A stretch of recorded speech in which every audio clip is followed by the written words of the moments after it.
So, Charlene, we'd love to have you join us for our Leadership Corner today. How does that sound?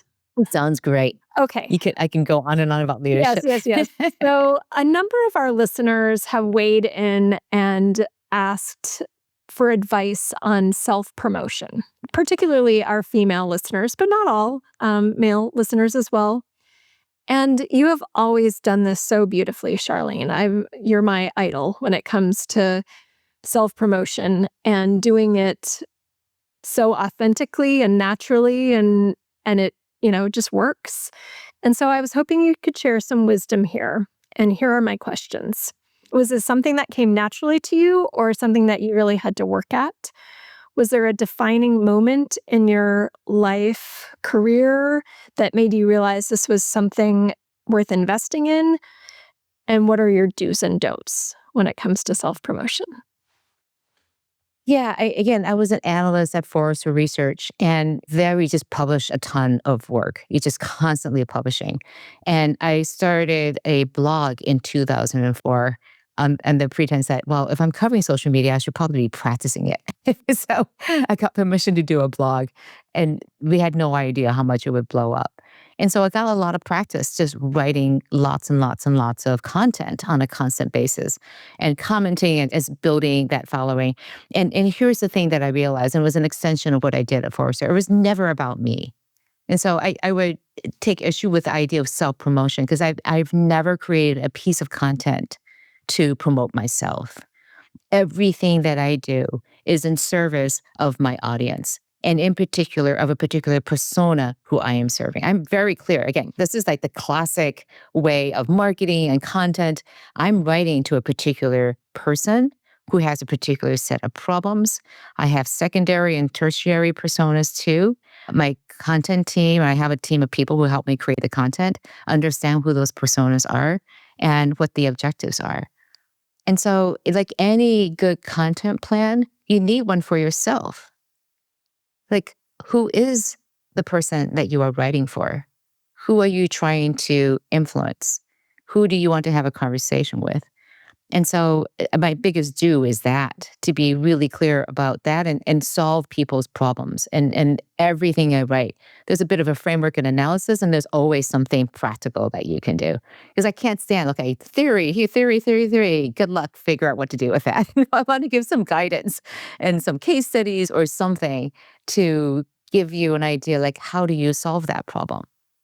And it's so gratifying when people come back like, wow.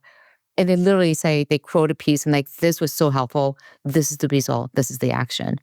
That is so gratifying for me to see that it made an impact, that somebody found this to be helpful, and that is there. So the biggest do is that. The don't is, don't measure the impact on the vanity metrics. How many followers do you have? How many comments did I get? What's the engagement level? Again, it's a lot harder to measure it, but I really try to capture the impact that I have, even after a talk. It's immediate. After, I'm walking down the aisle or something, down a hallway, and someone comes up to me and says, that was absolutely fantastic. Thank you so much for that talk. I'm like, thank you so much. What was your takeaway? And it does two things. When they can articulate that takeaway, they remember it, and it's great feedback from me. What did people take away? I'm constantly trying new things. Did that thing resonate with people? When I look at the media posts afterwards talking about the speech, do they mention that thing? Is there anybody talking about that story? So I'm constantly testing to see what's working or not.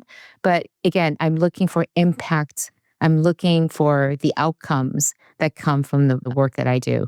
It is not about the number of followers. It's great when the numbers go up, but it just means that there is a greater chance that it's going to hit. And hit to the right people. So I don't stress about my followership not going up. It does go up. I don't worry about how much, the people are commenting. I care more about the comments themselves. Love it. Yeah, that's lovely. Awesome. Any last advice on that topic for someone kind of in the early stages of their upward career, and they haven't done anything along these lines ever? Where do they start? I would say, yeah, take a look at your LinkedIn page. Your LinkedIn profile page and your about statement is probably about all the things you have done. That's not very helpful because when somebody's coming to look at your page, what they're trying to figure out is, what can this person do to help me? Do I want to connect with this person? Do I want to work with this person? Do I want to hire this person? Do I want to bring them on? They want to know and see their problems reflected in your statements. And if they see that, they will like, yes, you're my person. You get what I'm thinking about. And so you have to write your profile from the perspective of the person you want to be reading it. So it is not about you. It's about how you help. That is the biggest mistake that people think. They think it's about me. It is about me, but it's about how I can be of service.